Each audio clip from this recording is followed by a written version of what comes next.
तो एनसीबी की दीपिका से पूछताछ से जुड़ी एक और बड़ी खबर आ गई है, वो आपको बता दें। सूत्रों के मुताबिक एनसीबी गेस्ट हाउस में जो अधिकारी हैं शुरुआती 2 घंटे दीपिका से अकेले में पूछताछ करेंगे और फिर इसके बाद दीपिका और करिश्मा प्रकाश के साथ आमना सामना होगा, यानी दोनों को आमने सामने बैठाकर पूछताछ की जाएगी। दीपिका से जया साहा और करिश्मा प्रकाश से उनके संबंध के बारे में पूछा जा सकता है। ये बड़ी खबर इस वक्त आपको हम बता रहे हैं। मेरे साथ मेरे सारे रिपोर्टर्स जुड़े हुए हैं। नित्यानंद मेरे साथ हैं, प्रमोद शर्मा मेरे साथ हैं, राकेश त्रिवेदी हैं, सोनल मेरे साथ हैं। राकेश, आपके पास मैं आ रही हूं, क्या अपडेट है इस बाबत? पहले 2 घंटे शुरुआती जांच अकेले अधिकारी करेंगे दीपिका से? जी बिल्कुल, देखिए इस मामले में पहले ही करिश्मा प्रकाश का जो बयान है वो एक बार दर्ज किया जा चुका है और जो फैक्ट सामने आए हैं उसी को कोऑपरेट करने के लिए दीपिका पादुकोण से पहले अकेले में जो पूछताछ की जाएगी, उसके बाद में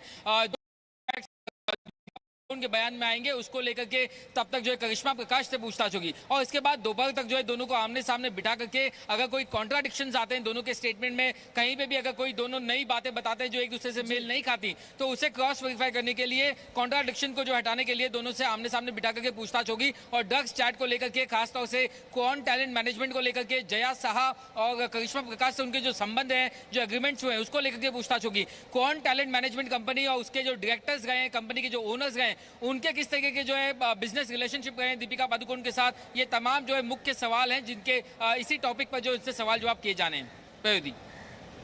बिल्कुल, आप बने रहिए राकेश। एनसीबी की पूछताछ से पहले कानूनी सलाह ले रही हैं सारा अली खान। फिलहाल ये भी एक और बड़ी अपडेट आपको बता दें, क्योंकि 10:30 बजे का समय था सारा अली खान का, जब एनसीबी गेस्ट हाउस उन्हें पहुंचना था।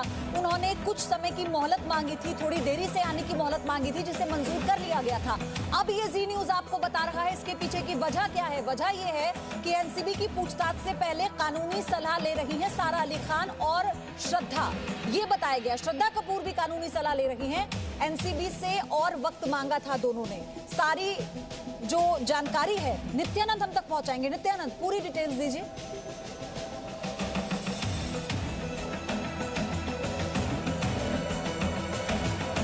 नित्यानंद, आपको आवाज मिल पा रही है मेरी?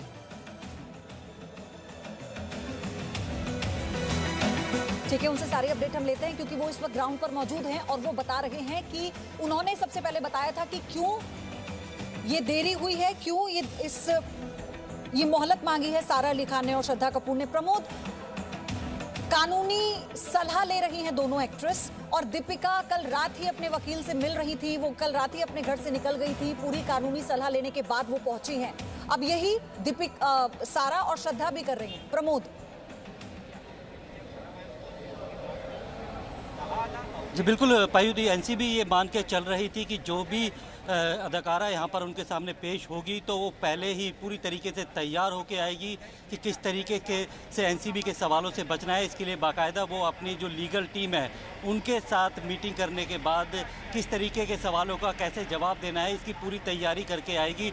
लेकिन हमें जो सूत्रों से जानकारी मिली है कि एनसीबी ने अपनी रणनीति बदल ली है। अब एनसीबी सबसे पहले सवाल करने से पहले उन जितने भी लोगों से पूछताछ की जा रही है, चाहे वो दीपिका पादुकोण हो, करिश्मा हो या फिर सारा अली खान और श्रद्धा कपूर से पूछताछ की गई, तो उनको सबसे पहले एनडीपीएस एक्ट के बारे में बताया जाएगा कि जिस चीज़ को वो बहुत ही नॉर्मल तरीके से ले रही थी, ड्रग्स के कंजम्पशन को ले रही थी, वो एनडीपीएस एक्ट की किस धारा के तहत उसमें क्या क्राइम है और कितनी सज़ा हो सकती है। जो अगर वो पैसा दे रही है ड्रग्स खरीदने के लिए, ड्रग्स को मंगवा रही है, ट्रांसपोर्टेशन कर रही है, तो किस सेक्शन में उनको सज़ा हो सकती है, उनको गिरफ्तार एनसीबी कर सकती है।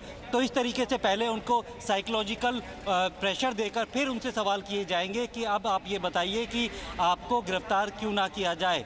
उसके बाद उनसे सीधे तौर पे सवाल किए जाएंगे ड्रग्स के जो चैट है या फिर ड्रग्स जो स्टेटमेंट जो ड्रग पैडलर्स ने दिए हैं, जो जगदीश जो है बोटमैन है या फिर शरीफ जो कि केयर टेकर है सुशांत के फार्म हाउस का, उसने जो स्टेटमेंट दी है, उसके बाद में उनसे पूछा जाएगा कि आप अगर ड्रग्स ले रही थी, सुशांत मंगाता था, आप मंगाती थी, रिया मंगाती थी, कौन मंगाती थी, किसके जरिए मंगाती थी, और इसी इसी को काउंटर करने के लिए 2 दिन पहले एनसीबी ने बाकायदा एनसीबी की स्पेशल कोर्ट में एक एप्लीकेशन दी थी। और रहा है कि ये जो पूछताछ है ये महज कोई औपचारिकता नहीं है। अगर इतनी बड़ी हस्तियों का नाम सामने आया है और सबूतों के साथ आया है, इसलिए एनसीबी के रडार पर ये सब है। और जैसा कि प्रमोद बता रहे थे, एनडीपीएस एक्ट पहले समझाया जा रहा है। अब आपको जी न्यूज बताता है ड्रग्स केस में कितनी सजा हो सकती है।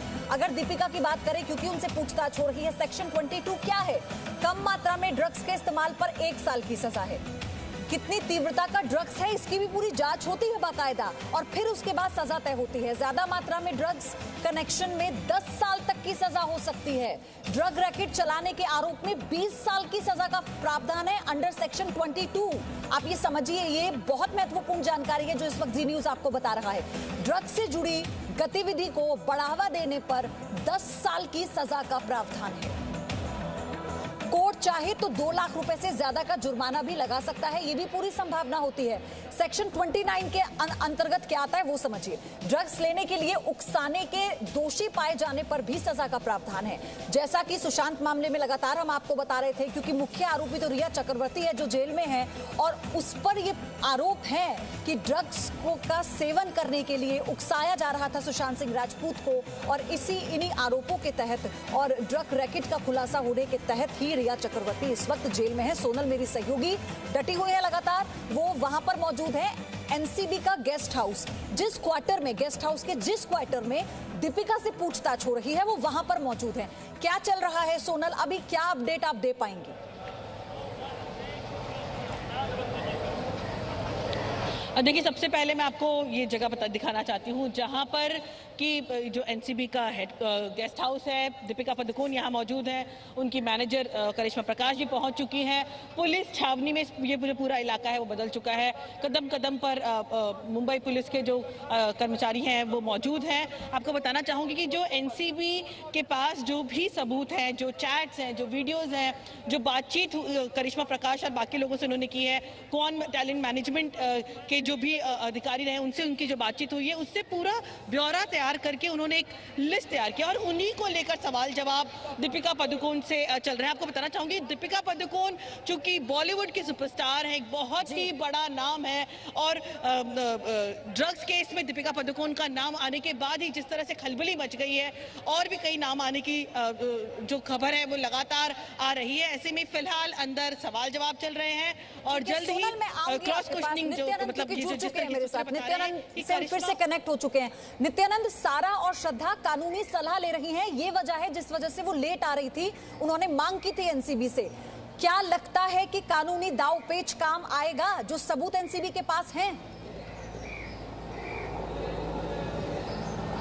जी देखिए, आपको बता दूं कि सूत्रों के मुताबिक तो ये जानकारी मिल रही कि कानूनी सलाह तो ले रहे, लेकिन सबसे बड़ी बात आपको इस वक्त मैं माफ़ करिएगा, इस वक्त मैं श्रद्धा कपूर के घर के बाहर ही हूँ। और आपको बता दें कि श्रद्धा कपूर जैसे कि एक एग्ज़ाम के पहले कोई स्टूडेंट होता है, वो जिस तरीके से तैयारी करता है आखिरी समय में, तो वैसे ही तैयारी श्रद्धा कपूर की तरफ से की जा रही है, सारी तैयारी की जा रही है। ये देखा गया कि आमतौर पर जिस तरीके से उनका नाम आ रहा है और जो एविडेंस आ रहे हैं, क्योंकि एनसीबी बिना जो एविडेंस के उन्हें नहीं बुला रही, क्योंकि एनसीबी को पता है एक बड़ी सेलिब्रिटी है, बड़े कानूनी जानकार भी इनके पास में है, लॉयर्स भी हैं, तो ऐसे में सबूत उनके पास में है जिसके बिना पर वे बुला रहे हैं। ये बात श्रद्धा कपूर और सारा अली खान भी बहुत बेहतर ढंग से जानती हैं। तो ऐसे में ये पूरी तैयारी करके जाना चाहती है, किसी भी प्रकार की चूक अपने साइड से नहीं करना चाहती, होने देना चाहती है। आपको सबसे बड़ी बात बता दूं कि आमतौर पर आपने देखा होगा कि बॉलीवुड के कलाकार जो होते हैं, उनके घर के बाहर जो है वो उन कलाकारों को हाथ दिखाने के लिए भीड़ उमड़ती है, कभी कभी कलाकार भी हाथ दिखाते हैं। लेकिन इस वक्त मैं श्रद्धा कपूर के घर के बाहर हूँ। आपको बता दें, कोई भी उनका प्रशंसक इस वक्त बाहर मौजूद नहीं है। यहाँ एक तरीके से देखा जाए तो बाहर सन्नाटा सा दिख रहा है और कई सवाल जो एनसीबी उनसे करने वाली है, तो ऐसे में उसकी तैयारी तो कर रही है, लेकिन जो बड़े इसके जो आमतौर पर देखा जाए ड्रग पैडलर और डीलर के बीच का जो कांटेक्ट है वो तो समझ में आता है, लेकिन इन पैडलर और डीलर के पीछे का जो मास्टरमाइंड होता है वो कौन है, उसकी तलाश की जा रही है। साथ ही साथ कौन ऐसा व्यक्ति है, रसूखदार व्यक्ति है जिसके सर पर ये पूरा हो रहा है। और बॉलीवुड के बड़े बड़े हैं जो सीधे तौर पर इन स्टार्स के संपर्क में थे। सबसे बड़ा चैलेंज भी ये है और सबसे बड़ा सवाल भी है। लेकिन राकेश, मैं आपसे ये जानना चाहती हूँ कि कल रकुलप्रीत से पूछताछ हुई थी तो स्वाभाविक है कि वो भी कानूनी सलाह लेने के बाद ही पहुंची, लेकिन बहुत ज्यादा उन्होंने काउंटर नहीं किया एनसीबी को। तुरंत उन्होंने एक्सेप्ट भी कर लिया कि उन्होंने ड्रग्स ली थी। आज चूंकि तीनों अभिनेत्रियों से पूछताछ होनी है, इसके बाद क्या, इसके आगे आप कैसे देख रहे हैं? और आज जो सिचुएशन इन लोगों के सामने होगी उसमें क्या उम्मीदें हैं, ये अपना पक्ष कैसे रखेंगे? देखिए पयोधी, ये सब कुछ डिपेंड करता है कि उनके जो कानूनी सलाहकार, उनके जो वकील हैं, वो उन्हें क्या सलाह देते हैं और किस लाइन पर कौन सी बात एक्सेप्ट करनी है और कौन सी बात को डिनाई करनी है, ये उसी के मुताबिक चलेंगे। और ऐसे में हो सकता है कि जिस तरीके से रकुलप्रीत ने ये तो कबूल कर लिया कि जो चैट है वो चैट हुई थी, लेकिन मैंने कभी कोई ड्रग्स कंज्यूम नहीं किया, मैंने कोई पेडलर्स के साथ। Presenting B News app available on Google Play and App Store. Download it now.